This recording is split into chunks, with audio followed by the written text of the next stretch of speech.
Okay, so good afternoon, everyone. Again, people here on site and people online.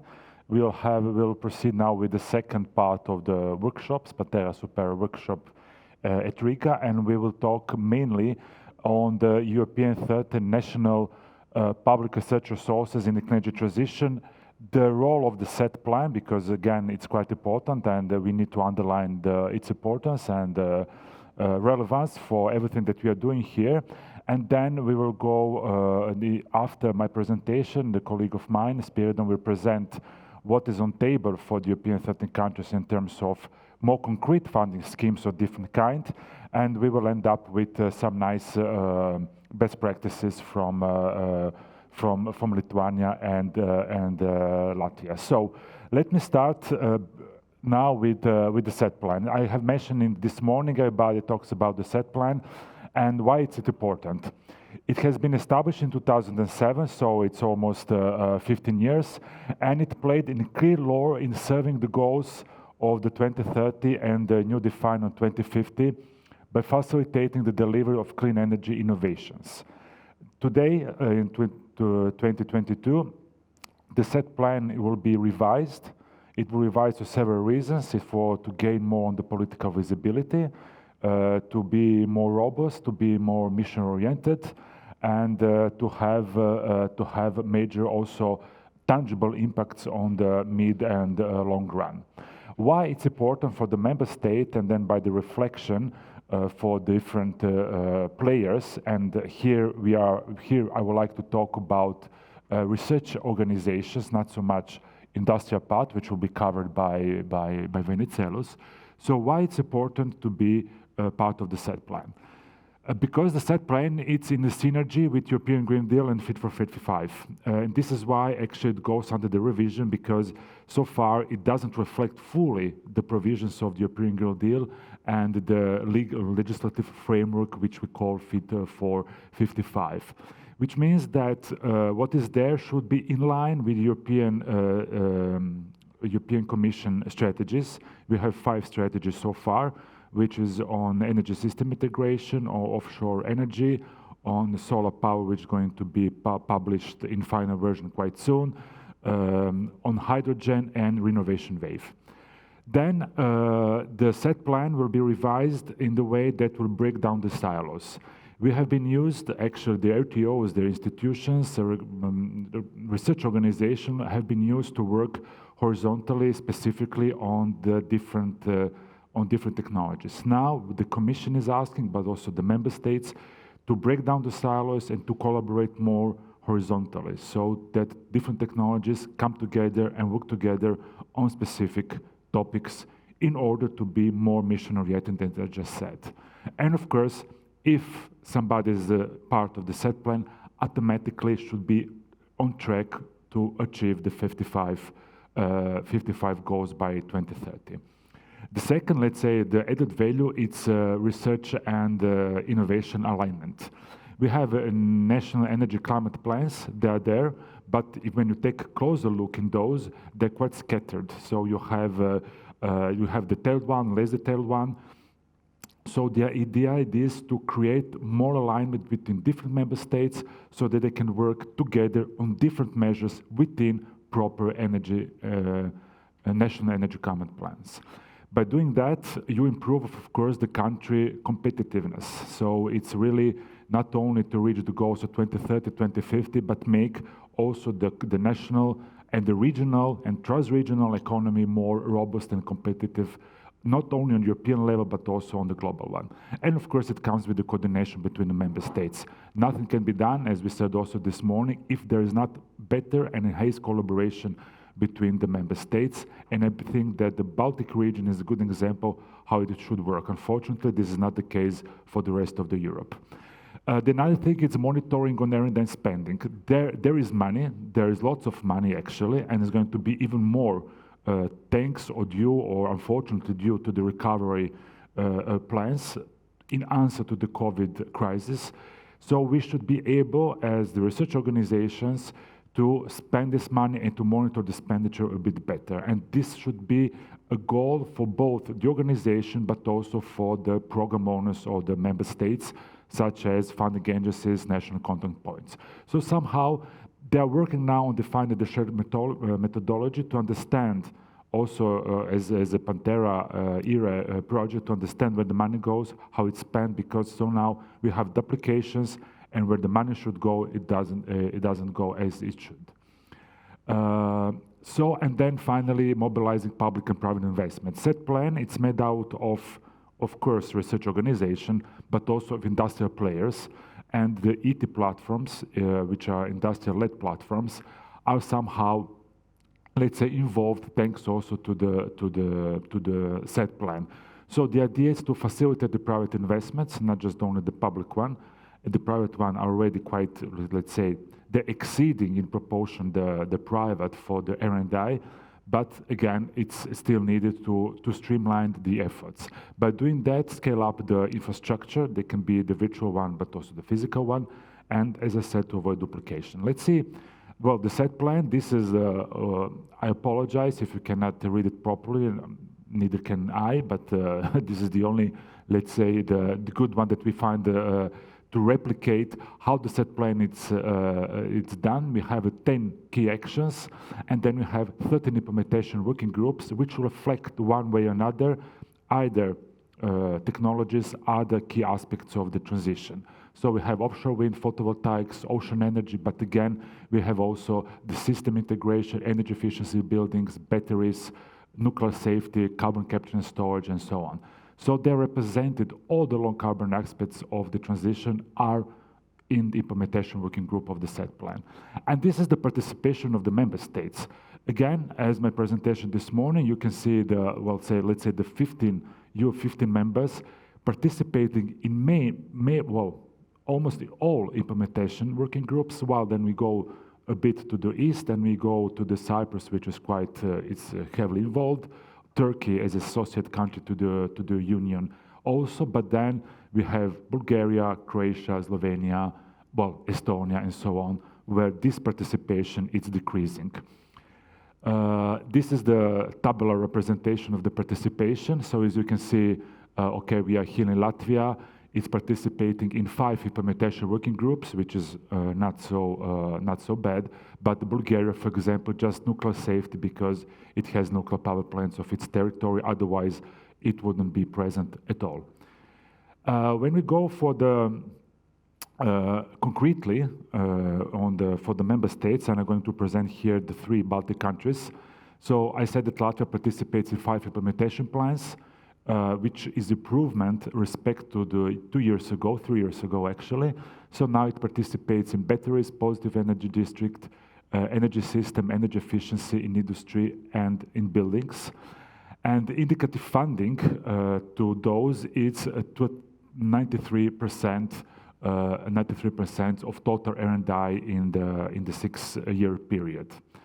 Unfortunately, within the national energy climate plans, Latvia does not explain its activities and how specifically this will be funded. So here it is the importance of national energy climate plans, because it should state clearly how the dedicated money and the funds should be spent, and in that way it will help the Commission to find the synergies eventually with other neighboring country or the Baltic themselves.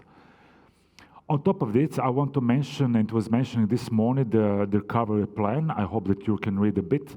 So the Clean Energy Transition and Recovery Plan. Recovery plan are the short-term, let's say,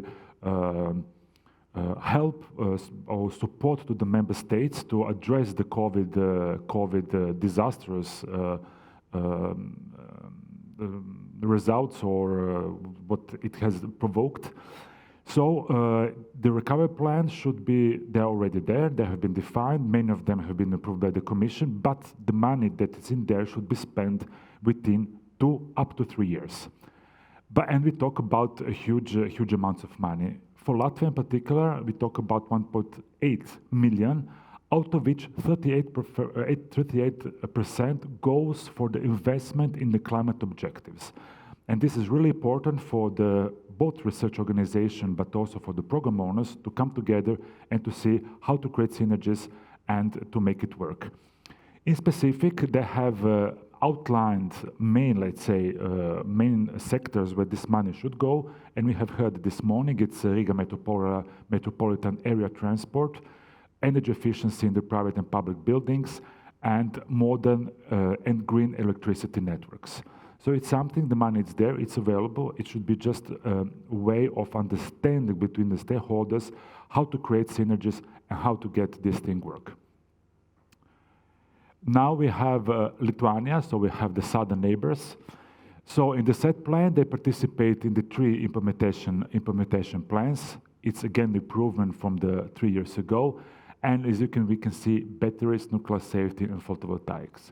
Batteries, somehow, it's the most populated implementation working group for obvious reason, because plenty of funds, both regional, European, and national, goes in the direction of batteries and the different kind of storage, also the hybrid one. Nuclear safety because of historical circumstances, and the photovoltaics because also there's going to be quite new things also from the European Union. 9 area of the set plan, in addition to the 3, are underlined in the NSCP as a possibly relevant for achieving the country energy ambitions. When it comes to the provisions in the recovery plan, it doesn't have 2.8, it has less, so this is an error, but I know that 38% it still support the investments in climate objectives. In particular, Lithuania will finance the sustainable power generation, both off and onshore wind, photovoltaic and storage for about 250 million.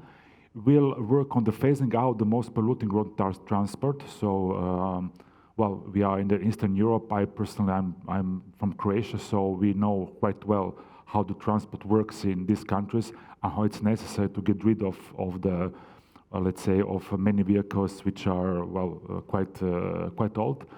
And again, renovation of buildings. So we have a similar as Latvia, but more on the power generation.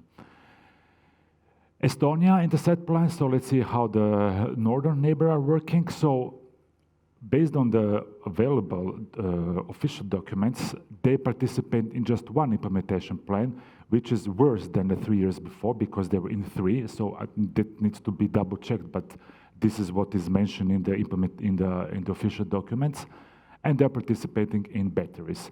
They do not specify anything whatsoever about the set plan in national energy climate plans, which means there will be, most probably, there will not be sufficient funds to support all the, let's say, technologies and aspects of transition, neither explain its activities allocated under each the set plan implementation plan. When it comes to the recovery plan, they have around 1 billion in grants, and 42% are for the climate objectives. They will the greatest part will be for the transition is business, so they are creating the synergies with industry, which means uptake of technology by industry, but also upskills of the workforce.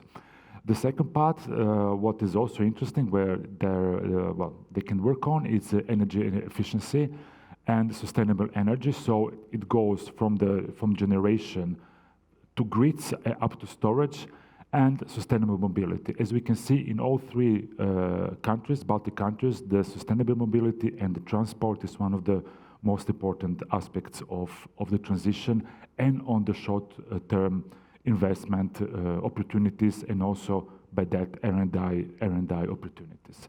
So this is a quick overview what is happening in the Estonia, Lithuania. So opportunities and recommendations, why? Why to work closely and why to create networks within the set plan and the clean energy transition? Well, first to bridge the gap, as we have witnessed this morning, between the old Europe, old member states, and the new one. And this will only by doing this way, also as Venizelos mentioned, we will achieve the objectives and we will create networks and we will finally put forward the cutting-edge knowledge that we have across Europe to achieve the goals, but also to narrow disparities between the member states. On the other side, this will also give the opportunity for the growth and development. Okay, it goes without saying, and finally we will meet the targets. This somehow reflects what I have been saying. So, well, being part of the set plan, it's to get involved in the European discourse and also the possibility to influence R&I agenda and influence where the money will eventually go, because there is the decision on the low carbon technologies. Well, it's a possibility to enhance international ties, share research infrastructure, and always present higher awareness. Well, the recommendations that we can put at this stage forward, it's for and again, here to represent the research organization, it's to link your current national R&I priorities to European ones, to participate strongly in the R&I networks, which can be through the project, but also through the membership-based organizations such as ERA, to foster academia business cooperation, to put more money in R&I funding, and eventually, where needed, to improve administrative procedures and reduce barriers, and by doing that, enhance national contact points. Quickly on ERA, so we are a membership-based organization. All the RTOs here present are members. So if also the people that are online will approach us and they're wondering what is there, if you haven't heard so far about us, it's that once you get once you become a member because you want to participate in different technologies or aspects of transition, well, you get in return the strong pan-European expert network. You can participate specifically in the domain that you're interested to, so it can be for the smart grids up to carbon capture and storage, but also geothermal, but also smart cities, biomass, and all these let's say, elements of to achieve the goals. The third will gain the visibility at international level and influence. And finally, you will be able to collaborate not only European level, but also international one. We are starting, we start to create more, let's say, close network and relationship with multilateral fora, such as IRENA, IEA, but also bilateral one with the major players in R&I across the globe. So I think that the last one I'm closing, yes, this will, I will leave it for your references, and I will now hand out well, the presentation to my colleague from ERA, which will show more closely what is there for you from a practical point of view in the Horizon Europe and associated goals. So the floor is yours. Thank you. If you have any questions, we'll take it after. Good. Hello. Welcome, everybody. My name is Spiridon Pantelis. I'm project manager at ERA. And today we'll look closer a bit on R&I opportunities for collaboration and funding in Horizon Europe. And I will focus mainly on widening calls that we promised as well. It was mentioned by Jana in the previous session. And mainly on Cluster 5. And I will provide some information about the Clean Energy Transition Partnership. So some introductory remarks for those who are not familiar with Horizon Europe. It's the most ambitious R&I framework program ever, and largest transnational program. It has a budget of 95.5 billions within span between the period of between 2021 and 2027, and provides new instruments such as the European Innovation Council, the research missions and partnerships. Yeah. So as you can see here, okay, we will focus mainly this more or less the structure of Horizon Europe, and we'll focus on Pillar 2 mainly, and Cluster 5, and transversal topic on the bottom, which is widening. Some more details that I can go kind of fast through them. So it's split between, as you saw in the previous slides, between 3 different pillars. Pillar 1, it's excellent science, mainly covers Marie Curie actions and Yep. Pillar 2, split in 6 different clusters, will focus on number 5, climate, energy, and mobility. And Pillar 3, Innovate Europe. So here you can see again the structure of how it's split between the different clusters. And you can also see on the 5th column, my apologies if it's not very visible, on the 5th column, climate, energy, and mobility, you can see that's split in 6 different areas, climate science and responses, cross-sectorial solutions, and so on and so forth. So here some updates, some latest developments from Horizon Europe. So the 2022 budget is on 12.2 billion, and this has been increased, the budget for the 5 Horizon Europe missions, and it will be available 673 million, channeling to 19 new research calls. Some updates about UK, and so it's still, the association is still to be ratified. Also, the same situation with Switzerland, which is still open, but the EU is continuing the process of the association of 3rd countries like Georgia, Kosovo, Montenegro, and Tunisia in the future. So here I would like to give an overview of the Clean Energy Transition Partnership. So the structure that you saw before on Horizon Europe, the Clean Energy Transition Partnership provides mainly feeds the Pillar 2 and Cluster 5 that I mentioned before. So the Clean Energy Transition Partnership is a transnational joint programming initiative that aims to boost and accelerate energy transition. It's a co-funded partnership and builds upon the work of the implementation working groups of the set plan. It involves, it's a collaborative platform, and involves different stakeholder groups, ERANET, set plan implementation working groups, ERA, and the 18 joint programs, ETIPS, and representatives from member states and associated countries.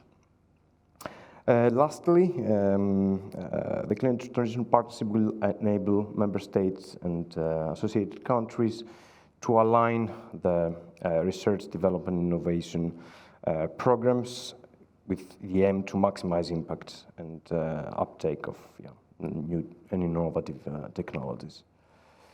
I will go a bit fast on this. This is how it's structured. You can see 32 countries participate and 70 funding partners, 13 coordination units, and the annual calls for research, technological development, innovation project is between 100 and 130 million euros per year. So this is again about the structure. It's split in different transition initiatives. So you can see number 1, European energy infrastructure, power technologies, storage, fuels, and different transition initiatives that are the works together in this joint programming platform. And as you can see, I mentioned also before, it's a very inclusive structure which accommodates the support and contribution from different entities and partners.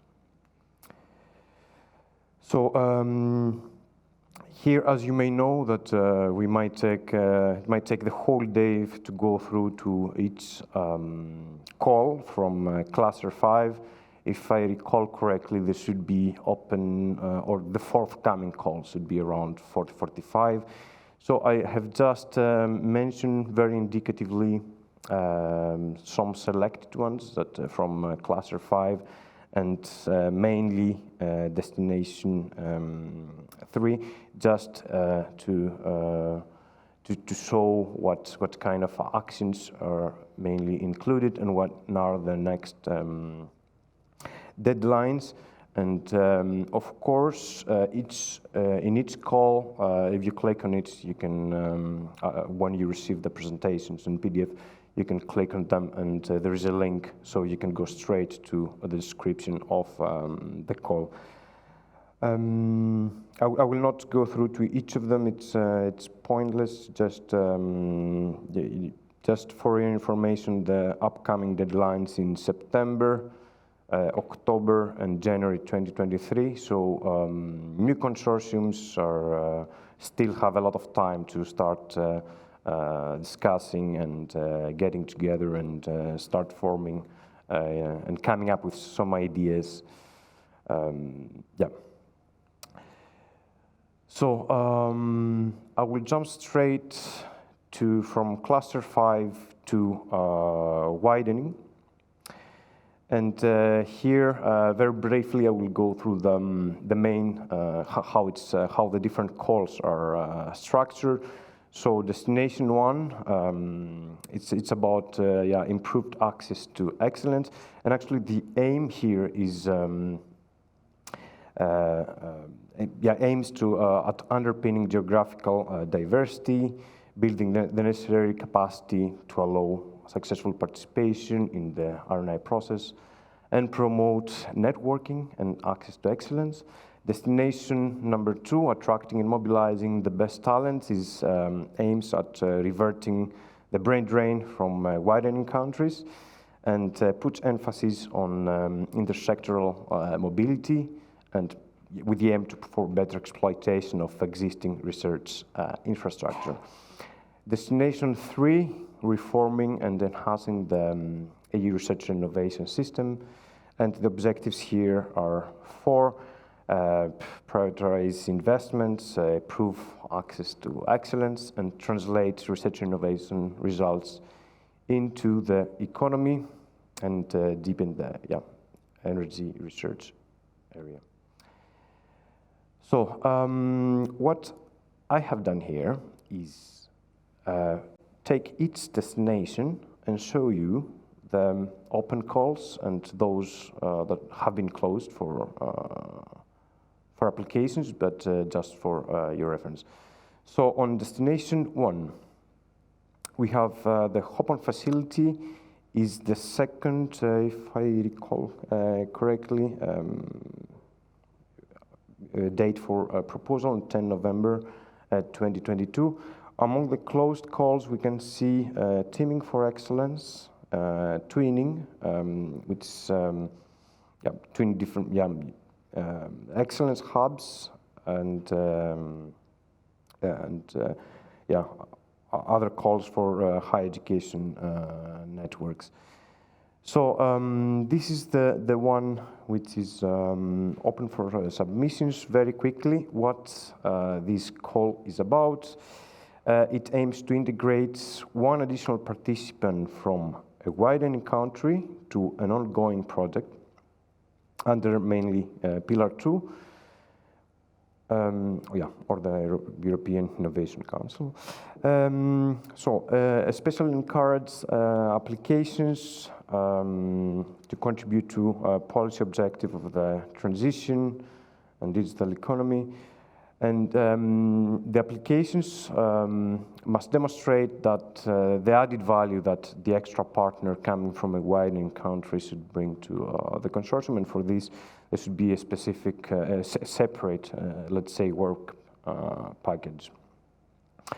So just on the bottom right on your screen, sorry, it's not very nice visual, but just today, it was the info day on on Horizon Europe's WIDERA program. I have included here the link so you can see the recording afterwards. They give more information on this call. Then second destination, there are 2 open calls. One is ERA Talents, and the other one is on ERA Fellowships. And closed calls on ERA chairs down the bottom, and fostering balanced brain circulation. There are much more. From the closed ones, these are just for your reference. Very briefly, I will explain a bit. The ERA Talents. This call is a CSA. Total budget 24 million. Deadline 29 of September, and it's expected to fund approximately 40 projects with 0.4, 0.6 million per project. Very quickly, this aims to attract more talents of diverse expertise. The topic is subject to conclusion of ongoing study by the Commission, and it's not clear yet on whether they will focus on a broad audience or a very specific audience. So all of the following audiences could be possible to apply, like experienced researchers, research infrastructure project experts, R&I facilitators, and so on. Also the same as before this call, you can have more information on the event that took place earlier on today, and I have included the link here. ERA Fellowships in the same in the same line like the previous one. It provides fellowships to excellent researchers. It's a mobility. It should involve some cross-border mobility, and this should take place in a widening country. And the fellowships should include training for key transferable results and foster innovation and entrepreneurship. It has the expected outcome is the aim is to increase the attractiveness for researchers, to have more postdoctoral researchers attached to widening countries. The same as before, you can find in the link today presentation on during the IFA day. On destination 3, there are no open calls for the time being, but you can go. You can have a look in case any of those closed calls are of your interest, just for your reference. And I would like to close my presentation with an article from REA. About how the proposal process went in the previous month, and it was back in March. It was the deadline for applications, and the ERA chairs gathered 90 proposals, which out of them 32 will be funded. The total budget is 8 million. And it's expected to fund 1.5 to 2.5 million per project. While on the excellence hubs, which aims to foster innovation, ecosystems in widening countries and beyond, they received 102 proposals, from which 10 to 15 will be funded. And the total budget of 50 million will be distributed to to 3 to 5 million per project. I would like to give now the floor to my colleague Peter Stohr from SINTEF.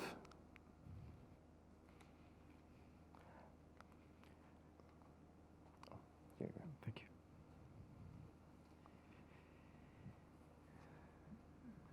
Thank you. My name is Petter Stohr, in my own language, from SINTEF, Vice President Research. And I'd like to tell you about what I think is a quite big secret, maybe not so big, but at least a secret, and share with you an idea for how to kind of possibly get some network funding for the Baltic States, certainly, in order to participate in arenas or networks in EU, so that you can participate more, you could say, in EU projects. And the secret is grants related to the European economic area and what they call the Norway grants. And what type of funding is this, and where does the funding come from?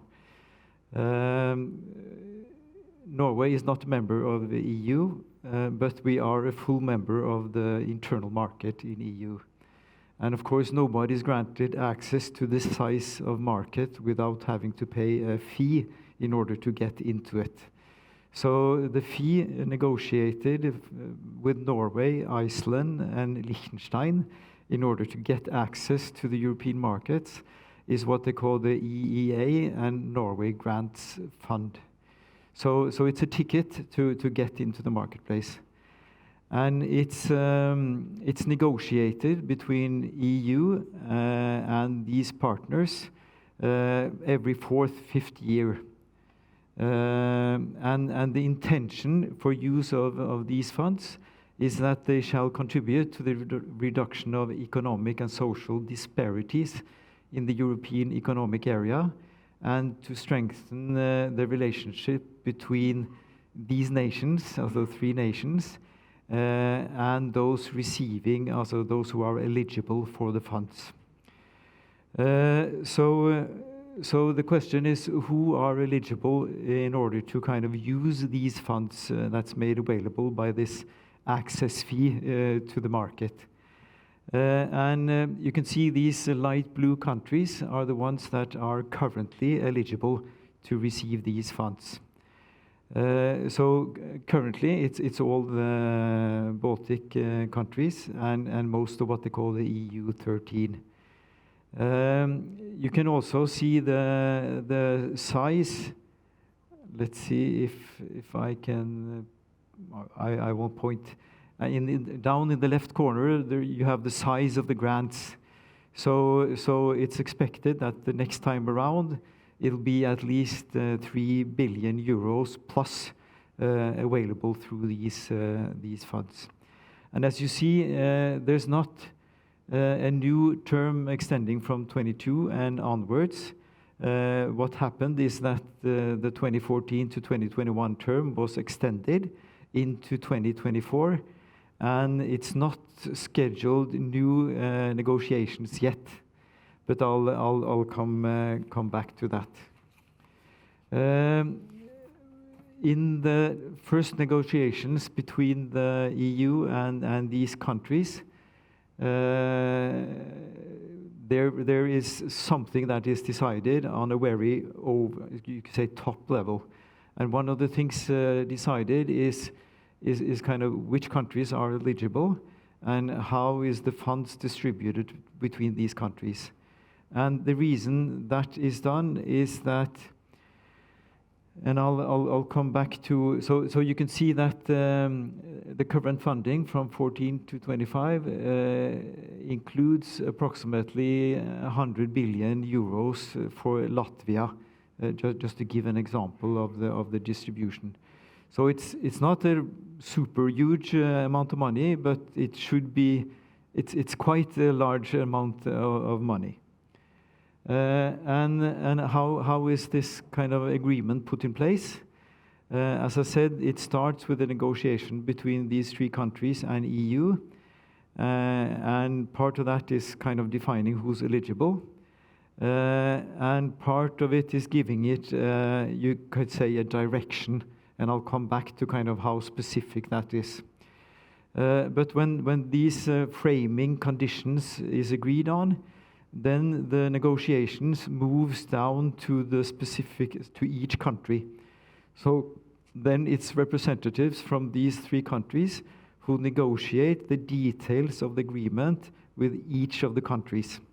So then the government, also people from the government of Latvia, they sit around the table with people from Norway, Iceland, and Liechtenstein, and they agree on how to spend the funding. Most of the funding, and that's kind of one of the principles put down by EU, should be within the program areas, distributed by means of competitive calls, just as in EU. But not all of the funds are distributed this way.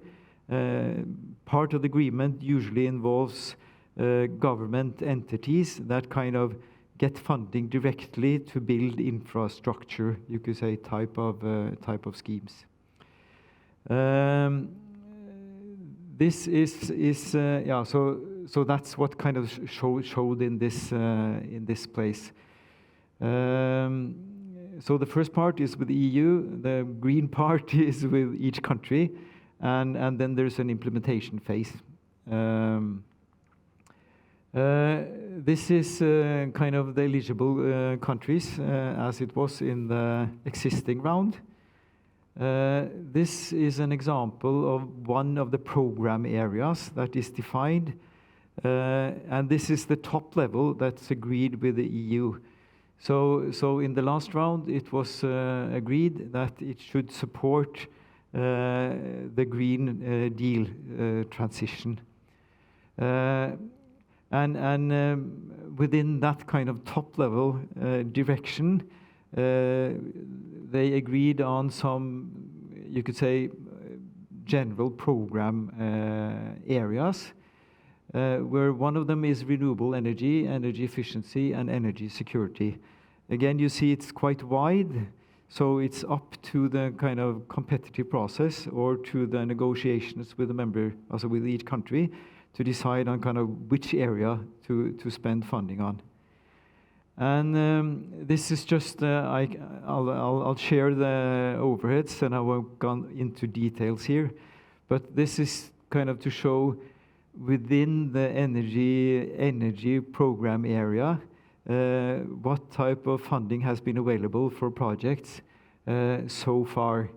And you can see that there does not seem to be any funding for projects within this area in Latvia, actually.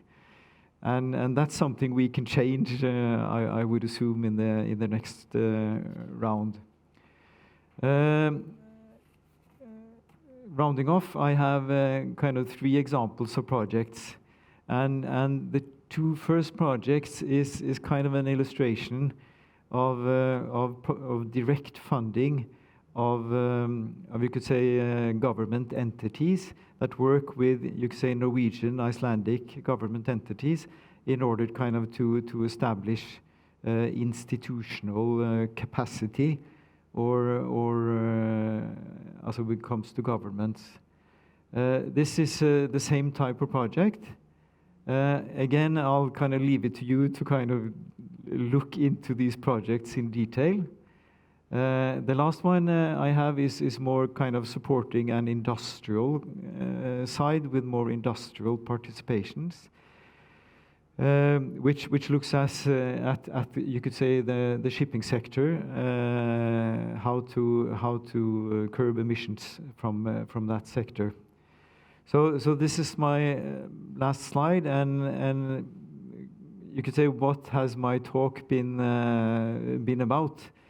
Also, my aim is that we now should prepare actually, and I'd like to warn you that the next round of negotiations probably will be in the fall of this year or the start of next year.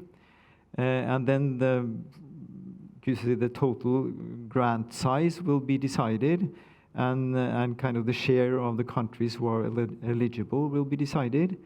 But then kind of half a year to a year after also when that has been decided, then we start kind of the negotiations with each country. And what I think could be a good idea, because we have a good experience with that kind of, you could say, instrument in Norway, in order to push Norwegian participation in the EU framework program, is to have a specific instrument that fund participation for researchers in arenas of interest in the EU. So that you get to know, you could say, your European partners. It's easier to kind of understand kind of what the different calls are aimed at, and you're in place when the consortiums are being pushed. So this could be a funding that could support the active participation of Latvia in the set plan. Also on the governance side. It could be funding for supporting active participation in ERA at central level or at the JP level. And it could be funding for participating in a very fresh initiative from ERA, which is called the Center of Excellence for Energy Transition Modeling, which is now in the shaping, you could say, and is very much desired by the European Communion. Not just focusing on technology, but kind of how to put this technology to work so that we can reach the 2050 goals. So we'll keep you oriented on when this starts, and hope you'll join us from both sides of the table in order kind of to make these instruments available. Thank you.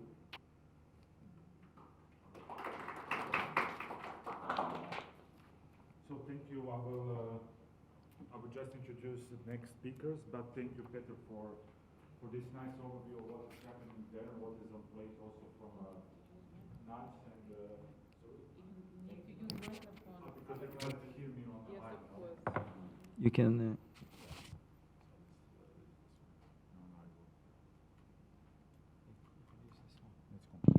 No, this one is good. Can you hear me now?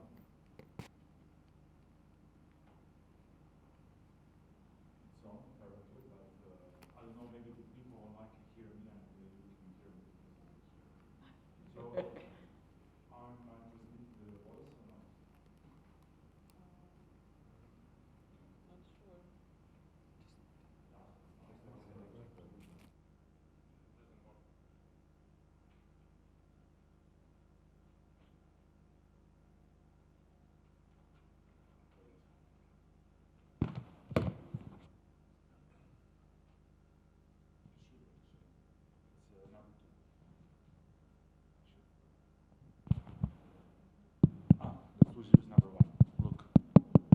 Number one, it's working apparently. Okay. I took number one now. Good. So yeah, I just want to thank to my colleague Spiridon and to Peter Stoa from Sintev. So as I said during my presentation, the money is there. Now we should all be able somehow to, well, actually you should be able somehow to get it. And Norwegian grants are quite interesting scheme because, you know, it's a secret, as Peter said. They will have new, I think, working plans in a couple of years. And nonetheless, you're invited to look closer on also on the website what has been financed so far. He said that well, Latvia doesn't have anything in the energy sector, but if you think that they have received 100 million euros in 7 years, it's exactly the same amount they have received from the whole Horizon 2020. So it's a nice amount of fund to count on.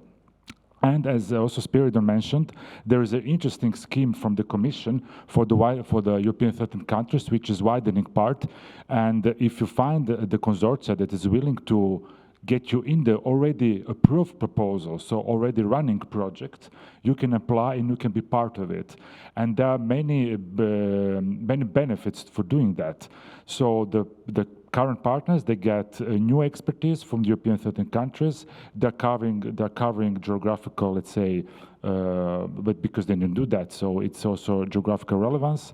And what are you gaining? It's let's say knowledge building and more, well, capacity building and so on and so forth, and above all this, creating nice networking for the future calls of the Horizon Europe. Now we will continue with the best practices from Lithuania, plus from ETIPS on the smart grids. So I will invite Daumantas Kerzis as the first speaker, advisor in the innovation group of Ministry of Energy of Republic of Lithuania, and will be followed by Dr. Rolandas Urbanas, and then Dr. Veneciaus Eftimiou, and we will talk about ETIPSnet. Please, the floor is yours. I would just like to ask you, once you finish, you can take a seat, and yes, we will then talk together. Thank you very much.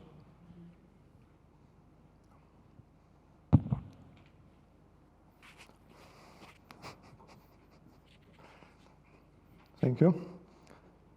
Well, ladies and gentlemen, let me start with a personal note here. It's actually my very first physical workshop in 2 years, and it seemed like that this remote working is here to be for a long time. But as we see, I'm here. So thank you, the organizers, for organizing this physical workshop, and to the ones, to the audience which is online as well. And yeah, for me personally, I really like Riga every time I'm invited, so I'm just enjoying every minute here. And then, yeah, just until my slides appear. Yeah, so maybe a couple of sentences about my professional background. So I've been working at the Ministry of Energy of Lithuania since 2010. And most of the time I was dealing with international affairs, quite horizontally. Then I switched for 3 years in working on national energy strategy, on its renewal for 3 years. And then I re-switched to a new topic for us, which is research and innovation in energy. And besides all this, I've been a member of the set plan steering committee for 10 years actually, since 2012, with a short break. So I have some ideas on the subject. And yeah, you will see them during my presentation. Oh, I need to press. Okay, thank you.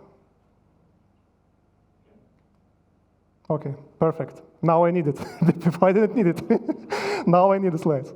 Okay, thank you. So so let's begin. Let's begin with the presentation. There's the contents. I will very quickly run through and introduce you the changes and evolution of energy technology, research, innovation policy in the national strategic documents. It has not always been the case. In the second part, I will speak about some concrete activities of the Ministry of Energy in realizing this ambition. It's about Clean Energy Transition Partnership and the partnership we have with the Nordic and other Baltic partners. And I will finish my presentation with a connection, trying to connect what we do with the research policy and technology policy to the national targets. What is the connection? So in 2007, I looked through what was said about energy research and technologies by then. Actually, not that very much. There were priorities, but half of them, and the main ones, were on nuclear research. It shouldn't be a surprise, because by the time Lithuania had a working nuclear power station in Ignalina, and it already had plans to build a new one, so it reflected the situation. In 2012, well, nuclear again. So again, it shouldn't be very surprising, because Ignalina was already shut down in 2009. But the plan to build a new regional nuclear power plant was at its height. Again, it reflected the situation. And that's where the shift comes in 2018. In 2018, a separate pillar for innovations and breakthrough in energy has appeared. I think it's quite important, and it's like was a background for further work in the field. Well, yeah, NECPs, they were mentioned before today, but it was a coincidence in time, and the main notions from 2018's national strategy has transferred to the NECP. At this point, I would like to react comments which was shown before, that in NECPs the pillar on energy research and technologies was not very complete. So what I can promise you, everyone, publicly now, because now NECP is being renewed for the whole countries, new policy initiatives are being added. So I can promise that this part will be completed in a much more complete manner. And my presentation should show why, in comparison with 2019. Being one of the last speakers of today is well, an advantage in a way, because some points were very well covered before. And so I won't go into detail. My job is easier now. I will run through quicker. So this action plan for strengthening the national energy ecosystem was well presented by my colleague from Kaunas Technology University in the morning, Professor Žaneta Stasiškienė. So I will not go into details. I'll just say that in this plan, which is signed and by the Minister of Energy, there is an exact action on a set plan, on implementation groups, that we need to strengthen our cooperation, our activities there. And just a sentence why this action plan appeared, why it happened, that we made an internal project at the ministry looking in the ways how Ministry of Energy could contribute to energy innovation ecosystem on a systematic way. Which are the actions we can, push it forward. So it's one of the actions we identified. And yeah, finally, on the slide, it's a quite new governmental document. It's a program for energy, so-called. But what I want to say here, that again, energy technology assignment is also here. It also has some money here, and yeah, and hydrogen is actually given a priority here. But it's not only about hydrogen in a way. And just what is not here, but what I would like to ask to add orally, that 2 months ago, Lithuania has become a full member of International Energy Agency, meaning that we also now have some more obligations in a way. One of the obligations is to start collecting the national R&D funding data and to inform the International Energy Agency. We use the same information coincidentally for the European Commission, for NECP, for progress reports, so it fits well. And it's really useful for us to know, status quo, so how much money is being spent, and whether we can, change it somehow. So it was the slide where I stayed longest. Other ones will be that long. So just what happened in 2018. That's a picture of the 2012 strategy. It's three main strategic directions was there, and energy independence was number one. Most of the efforts was there. You don't see anything about innovations here, I believe.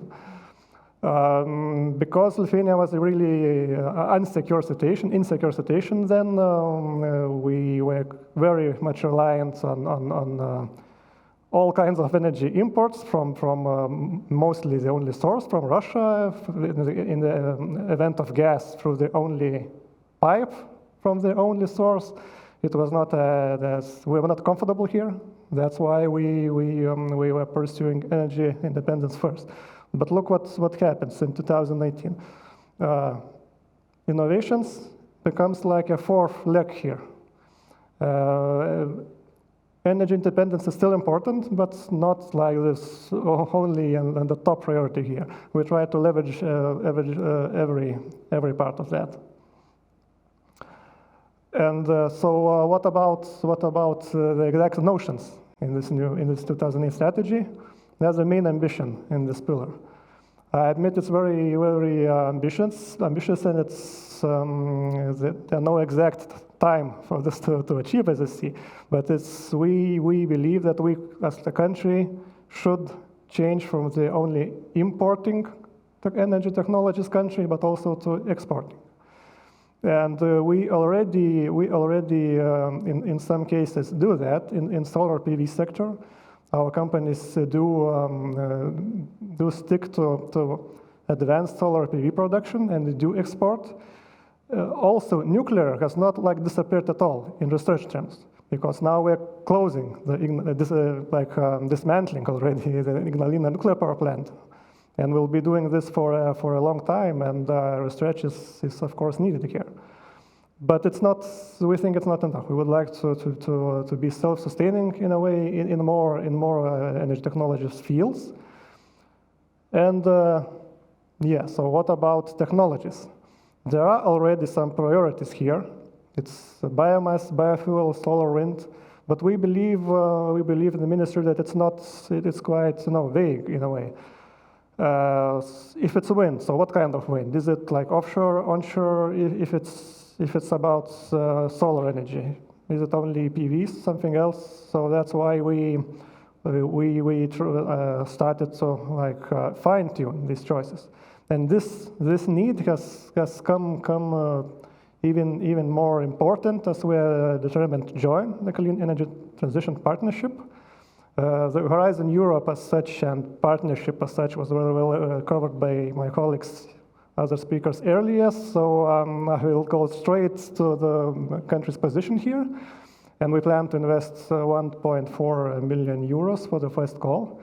Why we think this partnership is important, how it is different from other regular calls maybe, is that in this case, the countries, member countries and associated countries which choose to participate here, first of all, they commit their own money from budget, other sources, and then the European Commission tops up, 30%, 20%, depends. Yes, and the sum might look like a drop in the ocean when the whole call is 100 million or so, but it's quite significant for us because the ministry has never taken anything like that, such a role to be a promoter of research calls. Maybe some agency will help us, but it's quite significant. And from today's information that I have, our Baltic partners at the moment are not investing or not planning to invest much more than that. So I think we're quite in line here at the moment. Topics. So when I was telling you about how we try to pinpoint which technologies are important for us for the future, we'll look at this partnerships themes, which are 7. At the moment, they're all on the table. Actually, two days ago, we had a public consultation with our stakeholders, both from research community and industry and companies, and we're not going to decide alone. We want to see if there is an interest and possibilities to participate in these 7 themes, and later on we are determined to put this investment in drawers. I mean, in which exact calls it will be put. So it's very soon we'll decide on that, and yeah. Another aspect about fine-tuning of energy technology choices, so we do participate as a ministry of the Joint Baltic-Nordic Energy Research Cooperation, which consists of 3 Baltic States ministries responsible for energy, and Nordic Energy Research, which is part of Nordic Council of Ministers. And what we do there, we actually co-invest in the program. the funding is not maybe as high as it was as shown for us in Clean Energy Transition Partnership, but still this money is invested in research calls and in specific like case studies, which are being made quicker. And one of these studies we are foreseeing very soon, and we hope it will help us with the task of choosing the right technology choices. Is this study named Baltic Nordic Roadmap for Cooperation on Clean Energy Technologies. Even though the name is about cooperation with Nordics, which is fine, I mean, we look forward into that, but aside from this study will also look at every of 3 Baltic countries' possibilities and will provide suggestions from their side, which technologies should we choose together, and as countries themselves. So all this combined and trying to connect what we do in energy technology policy formation to real targets. I mean, so just look at the current main renewable energy objectives until 2030, which come from both the strategic documents and also from the current government's political program. This is very ambitious for the country, again, and do you think it's achievable without research, without innovation, just building this technology? I don't think so. And it's 2030, but so what about 2040, 2050, full net zero carbon neutrality? I think it's the only way to realize this. This is investing in research now. So that's one of the main assignments of my job, to think, not in today's terms, but 2030 and further, and to try to identify by also cooperating in the European context and Nordic Baltic context, which technologies will be the ones which are already need to be invested today. So wind and solar most likely will be among the top priorities, but not only that. So we're coming to an end, so I would like to summarize what I have said, that energy technology policy has not always been the main focus of the ministry, but now it is, and yeah, me personally, I'm the one dealing with these questions.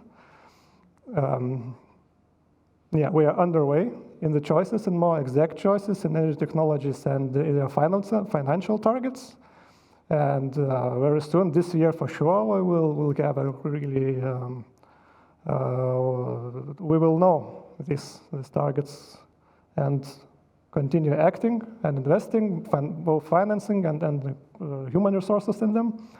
And yeah, finally, we are determined to join and invest in the clean energy transition partnership, yeah, which should be started at the end of June, and yeah, we hope to contribute to common European success as well in reaching the targets. So with this, I leave you. Thank you for your attention, and I'm ready for the questions if there are any.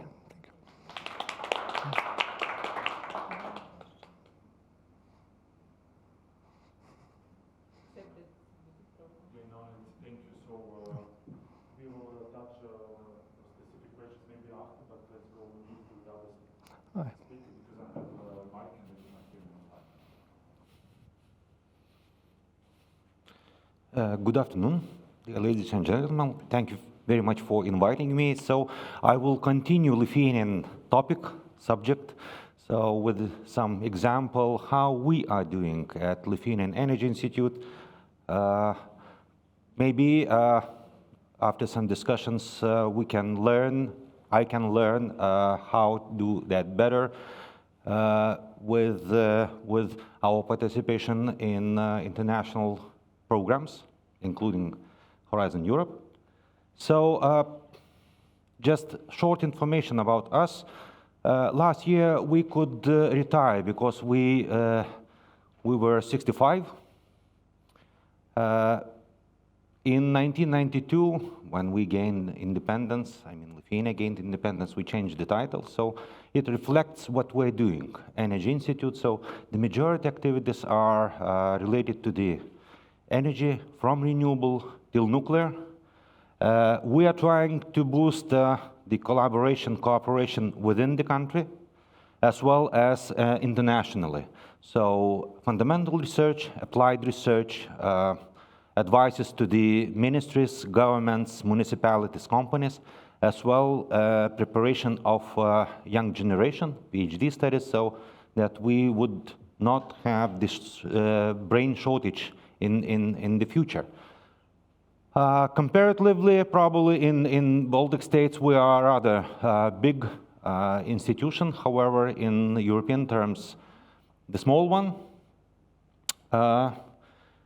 Our expertise, our competences are, as I mentioned, from renewable, that means biomass, what Baltic States are rich of very much. Hydrogen, we have an excellent lab, till nuclear and fusion, so because of some historical matters. Close to that, we also have attached energy-related material research and hydrology.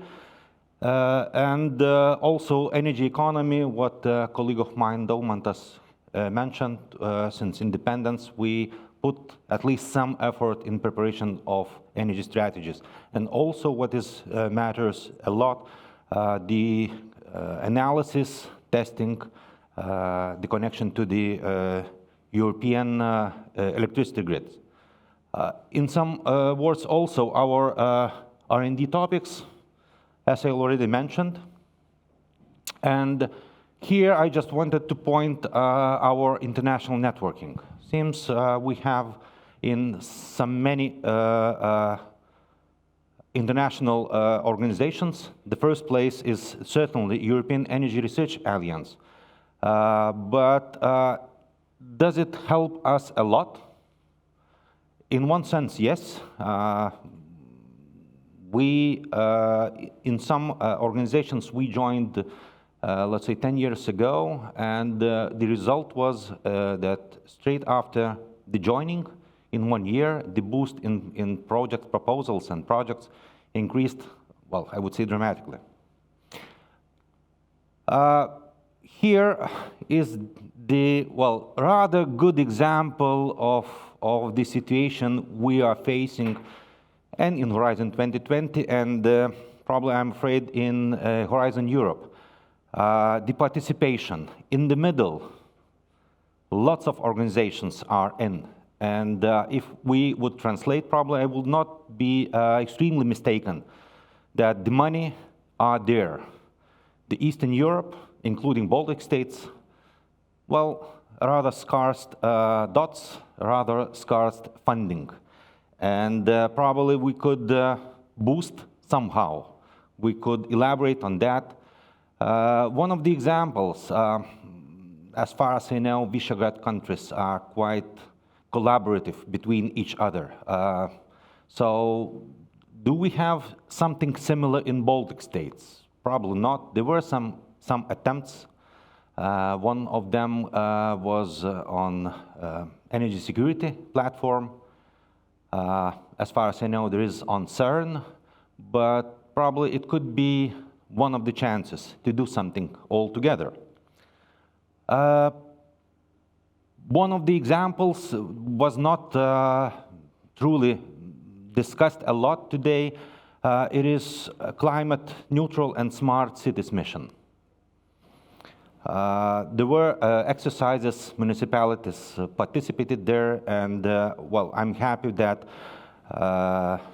quite actively 1/3 of eligible municipalities, eligible towns and cities applied from Lithuania. Also, at least 5 applied from Latvia, from Estonia. Sorry, I didn't check. Here also could be one of the ways of collaboration.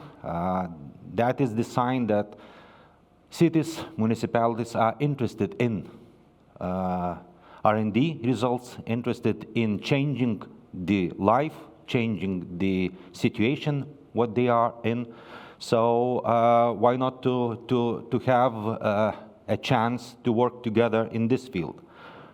Also, there were discussions on clean energy transition partnerships, just pointing once again, also there is a chance to be there. In general, the first call was successful. Almost 100 million was allocated from European Commission. 2/3 on top of that will be from the member states.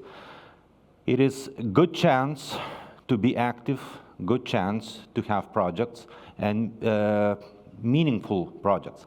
Also, energy calls, still we have a lot of chances, and now is under the discussion the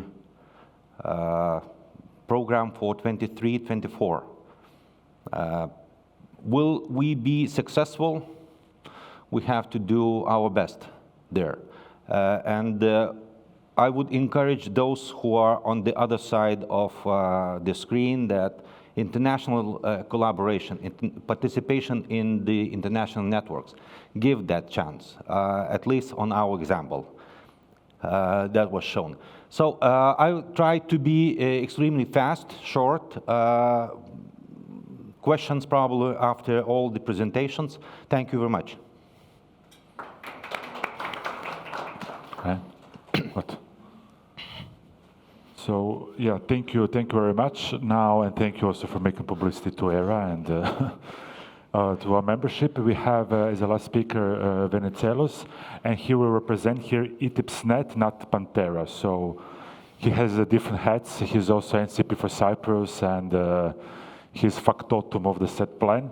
So please, yeah, go with what is there for Baltic states if they participate in the industrial-led platforms, which are ETIPS, and are quite relevant and important for the advancement of technologies and uptake by industry. Thank you very much.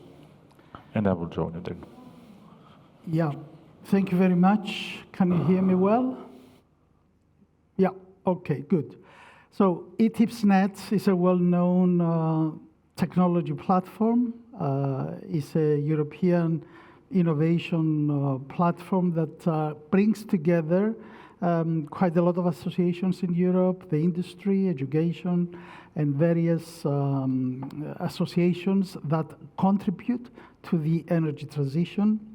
And it's been a long time that ETIPSnet is around. It's since 2005. That started off as a technology platform, and now is an ETIPSnet. It's an ETIP for the energy transition contribution of all the sectors of energy that are part of ETIPSnet.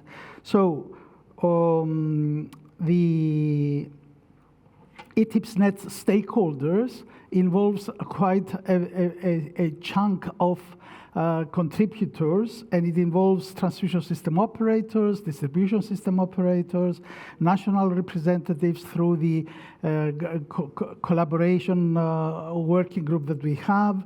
We have research and academia contributing, storage associations and contributors, consumers, thermal generation, renewable energy, ICT networks and software, equipment manufacturers, and interface to other energy carriers that we have quite substantial representation from heat and transport and gas. So we aim to have all these onto ETIPSnet contributing, and ETIPSnet is organized in six working groups that are acting under the governing board of ETIPSnet. And the working groups that you see here, working group 1 is on reliable, economic and efficient smart grid systems, storage technologies, flexible generation, digitalization, which is critically important in this energy transition.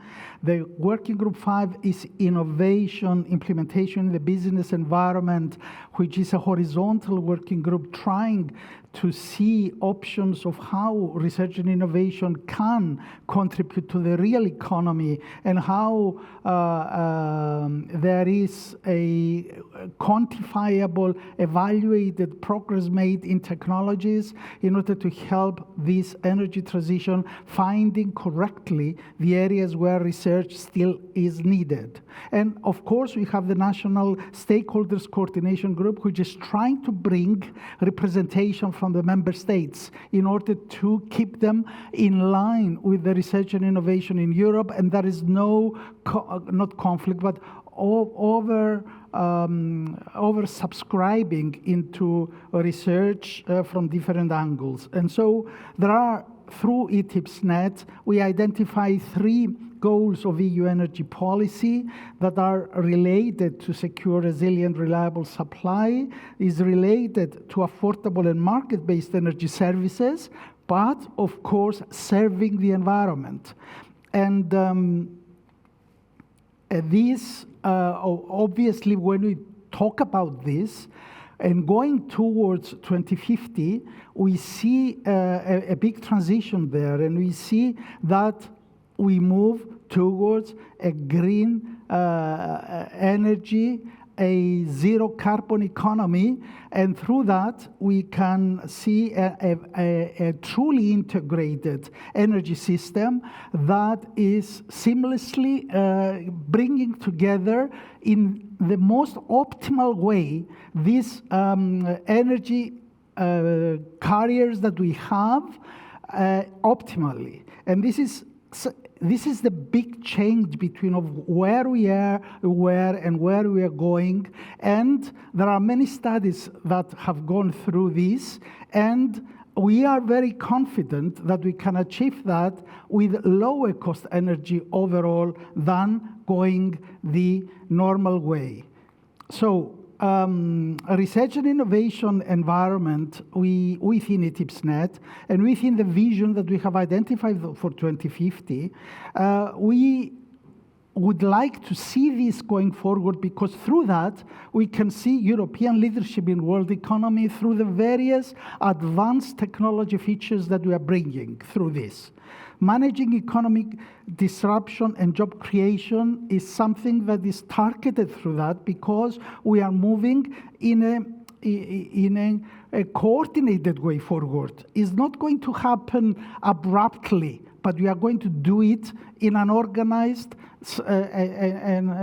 way. Strategy for research, development, and innovation on governance, funding, and financing is critically important if we are going to manage, because we are talking about huge economy, the whole of Europe. And there is a definite move forward in all areas that affect our economy.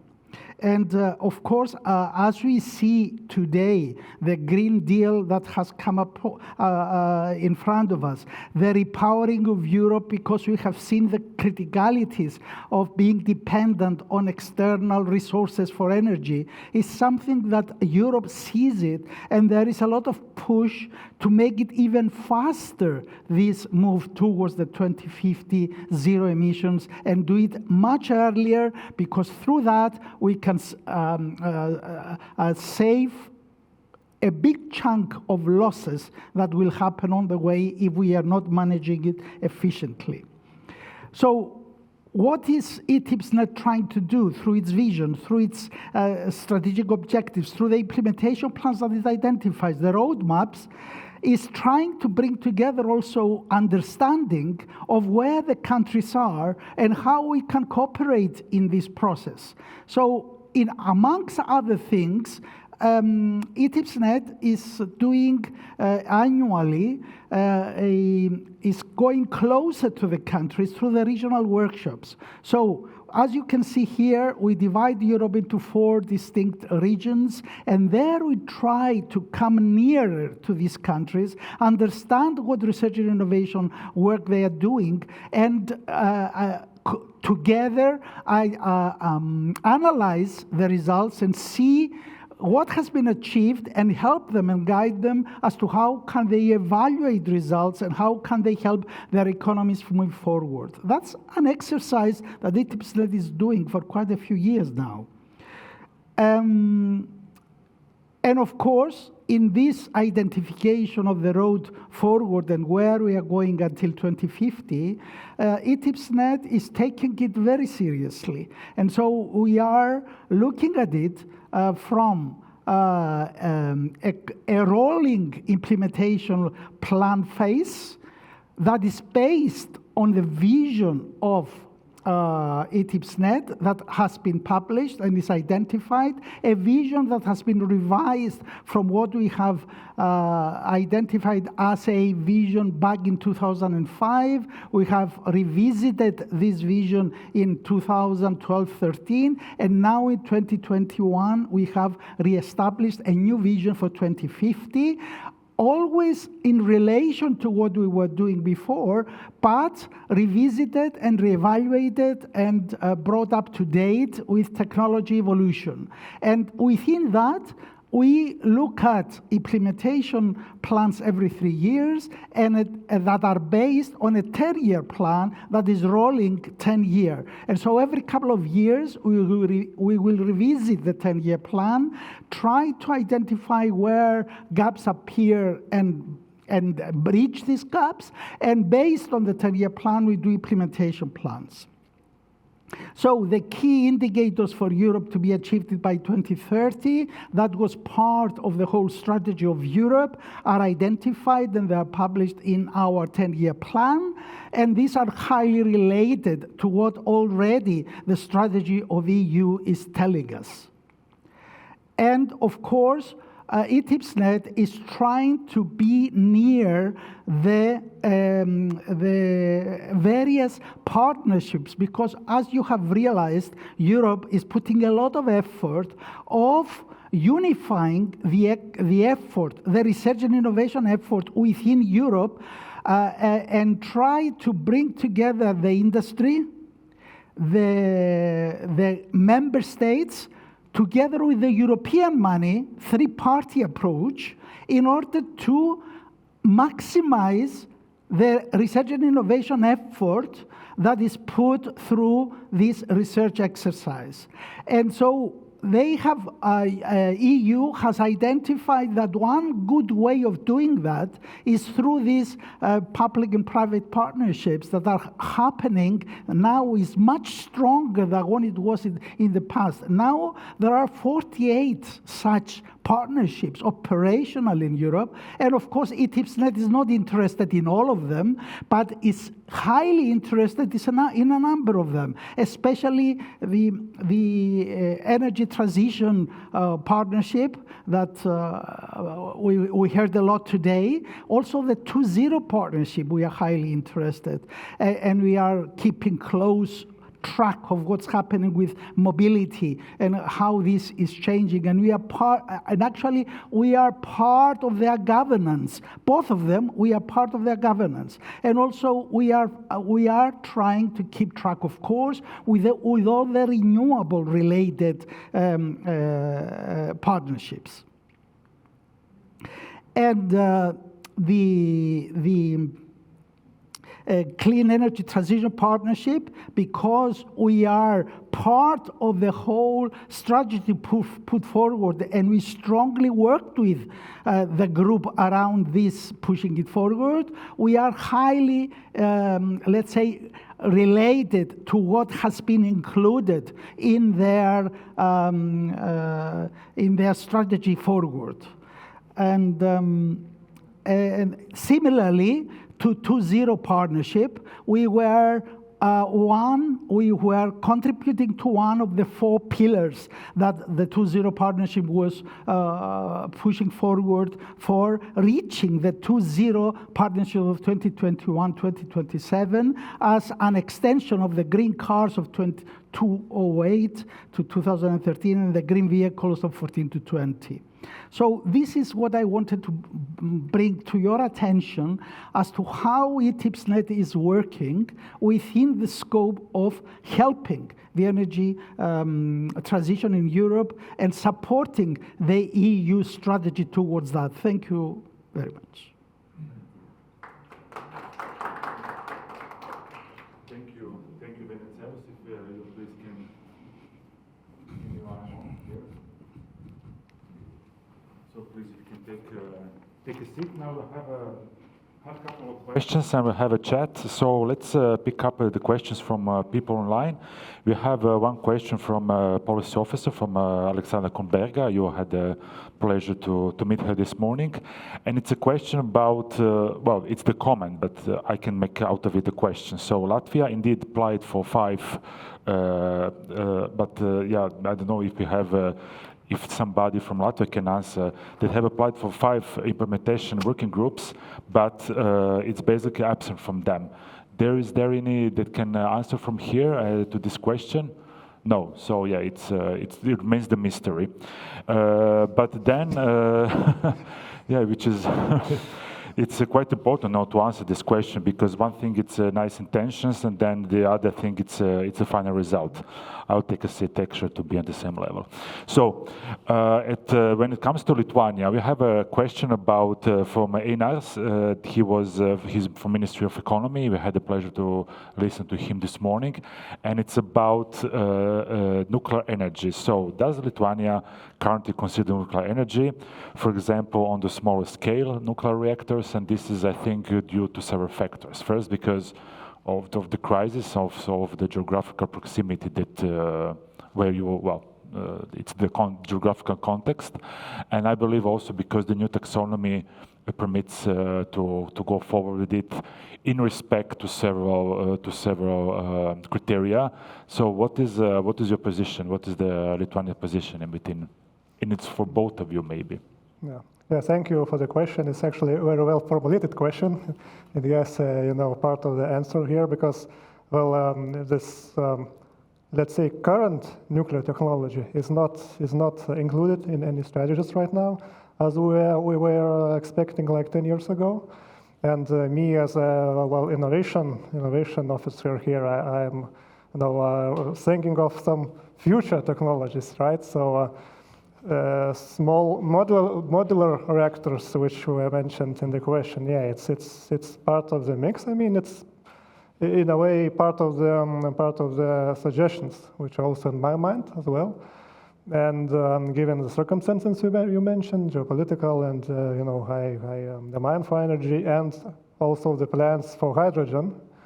Because as also showed in my presentation, we're also eyeing hydrogen as, you know, it's in line with European discourse and global discourse that hydrogen might be, you know, one of the answers, though not the only one to CO2 reduction targets. And how can we, and of course, this hydrogen must be produced in a green way, because we do produce it in a country in a gray way, which is from fossil fuels. So from where, from what? So in this sense, you know, advanced nuclear reactors might be an option, but not the only one, and among any other greener sources. So, yeah. Okay, thank you. Maybe then, what is the R&I position when you think about that from your institute? So how do you see this possibility, and if it's of any interest for your community? In fact, it is. Lithuanian Energy Institute was and is main technical support organization for Ignalina nuclear power plant when it was in operation and when it's in the decommissioning phase. We're also keeping the expertise, what we had in nuclear safety, in decommissioning also, and we are watching what's happening in the world, in what technological advances are on small model reactors. Mainly it is in US and Canada. So we are prepared to assist if the need will be. And good. It is an option. So also. You're ready, if need yes, be, you are here. Okay, nice, good attitude. I have a question, then we have another one also online. Well, to Domantas, about, you mentioned the Clean Energy Transition Partnership. Okay, you're going to intervene quite limited, it's 1.4 million. But, well, we find out that, and this is also the experience from Brussels, so it's not only, you know, in the member states. This partnership is quite unknown to many people. So what you're doing to bring it closer to potential stakeholders? So what is the methodology, you know, to get people involved? Okay, thank you for the question. As I a bit mentioned it in my presentation here, but we now at the ministry are in a process of selecting the right topics, but we're not doing it alone. We are trying to include stakeholders, and 2 days ago we had one more stakeholder consultation in a public consultation online, and we try to bring both researcher community and business community, energy companies, to see what are their priorities, I mean, among the list. So for today, this is the main tool, and we, noting every comment there, and we're looking at their priorities, and we are looking if those priorities match. I mean, the match between the ministry, the science, and the business community will be number one to invest this part of money. So for the time being, it is like that. When we enter this, we're thinking also of maybe some more communication actions. But for the time being, we're asking stakeholder community to help us in the country in general, just to pick the right choice now. So that's, I think, the main thing. So you have a consultation process open on this specific topic? Or yeah, sure. It's, exactly about this topic. On the energy transition partnership? Yeah, on the topics which are agreed among the organizing countries. Maybe if you can, if it's public, so if you can share maybe with us also to show as a good practice how involving other stakeholders, but because again, not only European 30 countries, but all Europe, it's quite navigating in fog when it comes to this partnership. So if you can please share with us this. For Anders, I have been following interesting intra-regional initiatives that you have. So I pick on the possibility to, the idea to create some kind of Baltic European Research Alliance, Is this something, so what is the major obstacle to boost this cooperation apart funding? So because we know it's common to all of us. So what prevents in boosting the cooperation between the states? Because I believe that you have also Baltic Interreg, I can believe that you have between states, you have also direct subventions and so on. So what are the main, let's say, administrative obstacles to make this working? Probably it's not administrative obstacles, just a wish to collaborate, a wish to do something in common. Maybe it would be sufficient at the first stage to have some personal interest, personal activities, and go forward. In fact, in previous time, especially for research and research community, research institution, science and educational institution, there was sort of a small pool of support funding for projects where other Baltic states were involved. For example, Lithuania, Latvia, or Lithuania, Estonia, all three. Those who were submitting proposals, those who were winning those proposals, got some extra bonus. Did that help? I don't know, but at least it was good intention. But returning to the question, personal initiative would be extremely welcome, and it would help a lot to work together. Good, so no major obstacles, but what do you think, is there many also strategic differences when it comes to different technologies that maybe prevent this collaboration? Because you might have wind versus photovoltaic, but then you might also very well have nuclear versus all of them. So maybe also this could prevent better collaboration or not? It's not at that level. Discussion, talking. We probably in COVID area, when we were on the other side of the screen, only watching through the screen, probably that sort of stopped us. Now we have to go to each other, meet once again, recall what we were discussing a couple of years ago, and to give a chance. Venizelos, you have an addition? I can say that what you have issued here for cooperation of the Baltic countries, I think is in line with how Clean Energy Transition Partnership is thinking. I mean, it's not thinking to be pan-European type of solutions. They are thinking also to find this clustering between regions and supporting that through a process that will form or build this collaboration on commonalities that they can find within the specific region. I think you should push it forward, I think. Like Aeronets. Yeah, like the same thing. Yeah, it's similar. It's pan-European in Seoul, so because but yeah, then again you're going to finance but separate. they understand regional interest and regional peculiarities and regional interests that they can capitalize on. Then you need to hurry up because the first course will be in September. Yeah. And let's go, Beniteros, with you as, with another hat. So as a Cypriot representative, not PANTERA, and then on top of it as an active member of ETIP. So for the people also online from the three Baltic countries, what makes Cyprus the most active country in among European 13 within the set plan, bearing in mind big obstacle, which is insular country, which means that you don't have, it's insular country first one, and those, the nearest one, are not part of the European Union. So, you know, when you think about it, how it comes that, and what you did to make Cyprus the most active settlement country among European 13 countries?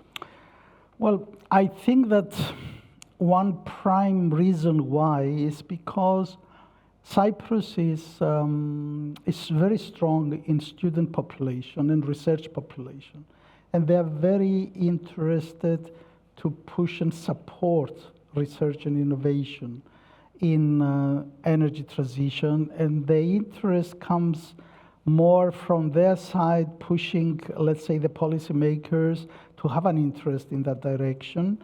And so there is active contribution into the various committees that have been formed within the set plan. But I would say that this is not reflected to the same effect on the national finance put forward for this energy transition. And I think we are lacking again, similarly like the other countries. So although there is interest, although there is a drive to be supportive in this research and innovation, let's say, a road that we are keenly interested and we are pushing and we are supporting the policymakers in that, we don't see it being transformed into a higher contribution from the country. Although, I must say, and this is on the positive direction, our government has taken a very positive step in improving its contribution to research and innovation 3 times. So it has reached above 1%, although it was much lower before. So Cyprus to have above 1% from national gross product into research, it is the first time that we have seen such a thing. And so let's hope that this will transform in a direction that it will be positive. So it's linked also to the student population. We need to understand what triggers students to go to Cyprus besides climate, but I think it's interesting. And I have a question also on ETIP now.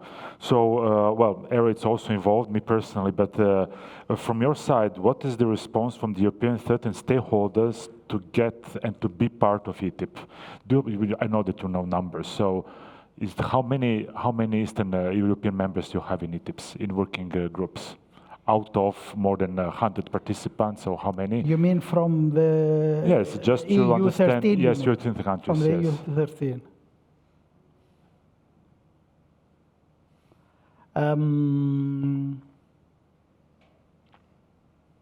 Roughly, it's going to be.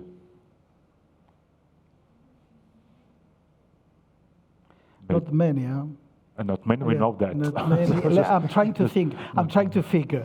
I'm trying to figure how many. I would say that the 5% you have indicated for 5% the participation, I wouldn't count more in the governing. In the governance. In the governance, there is more on technical experts related to it, which is good. Yes. is good because, you know, ETIPSNet is working with 6 working groups, but is trying to attract as, let's say, supportive experts, anyone who applies to these working groups to be a contributor. And you know, we have, for these 6 working groups, we have about, let's say, roughly speaking, about 250 experts related to the work that we are doing. Within the 250, I'm sure this is going to be a higher number. Also because getting part of the working group, it's more simple. You need to just express your goodwill. Okay, good. Now we have a question which is quite actual one, and it's due to current geopolitical situation. We have Lithuania representatives here, and the question is, so one, everything descends, and we hope as soon as possible. Are you working already on the long-term, let's say, strategic independence from the outside when it comes to the supply?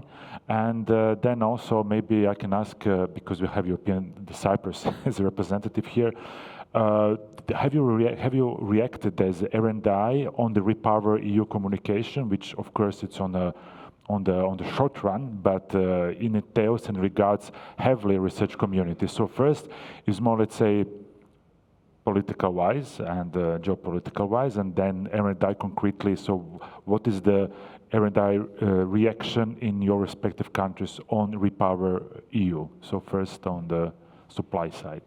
Yeah, thank you for the question. Well, actually, it's not about you know, changing something right now, because our 2012 strategy was named National Energy Independence Strategy, so it was already there. This topic been raised, and also working on that for 10 years.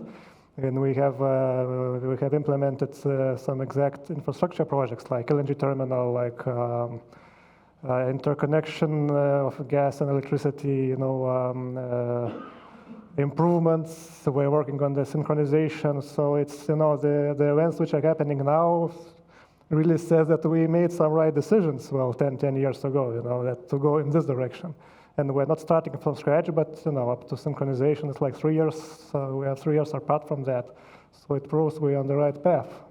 So, you know, we're working even harder, you know, in this direction. And do you work also in collaboration with other 2 countries?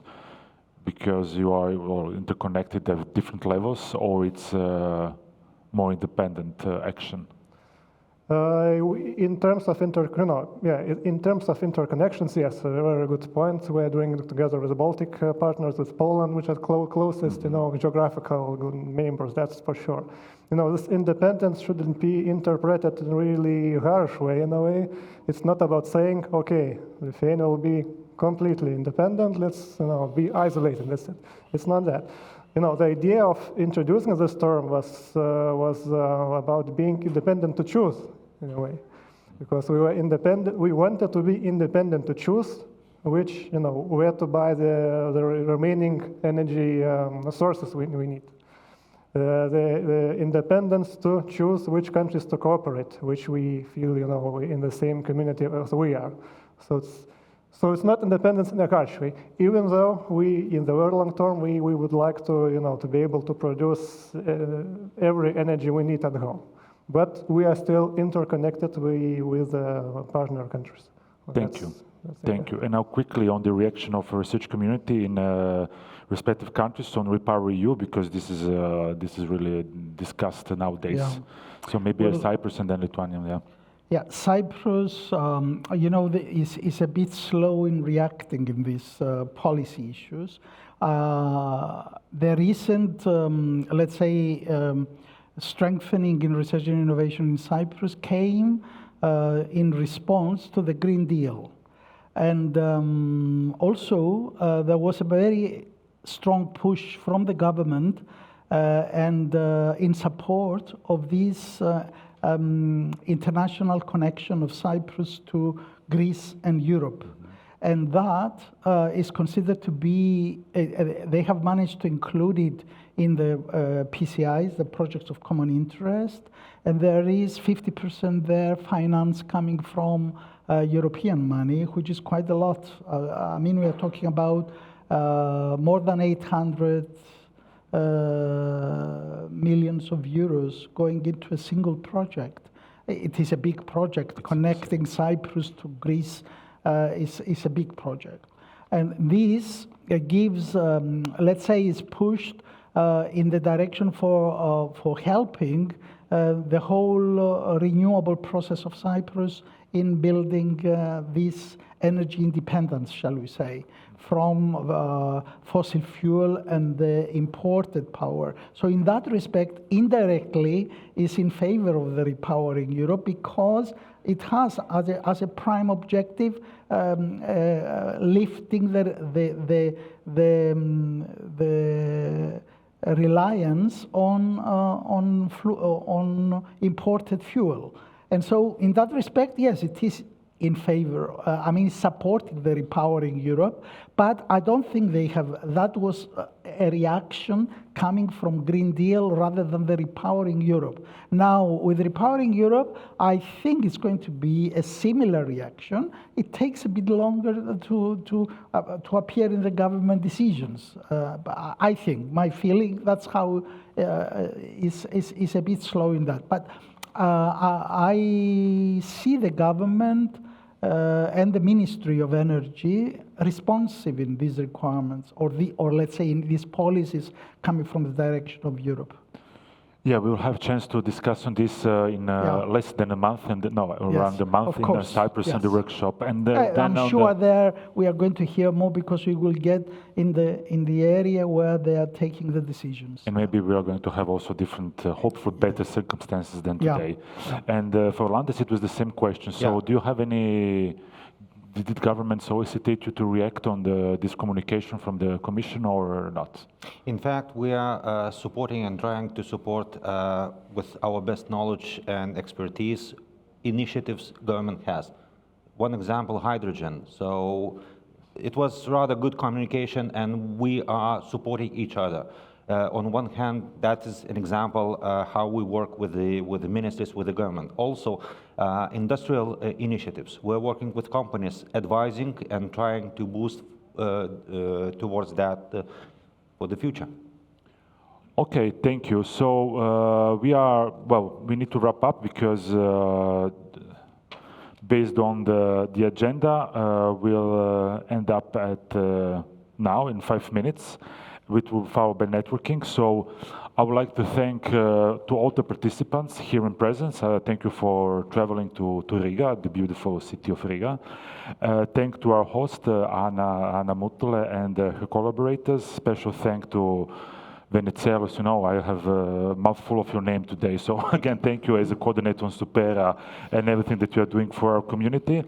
And thank you, special thank also to the people online. It's not easy to follow this kind of event through the whole day, but I think that the technical support was flawless and that you enjoyed also many interesting inputs. What is important that we will continue, finally, after the COVID, we will continue with the series of the physical workshops in different European certain countries.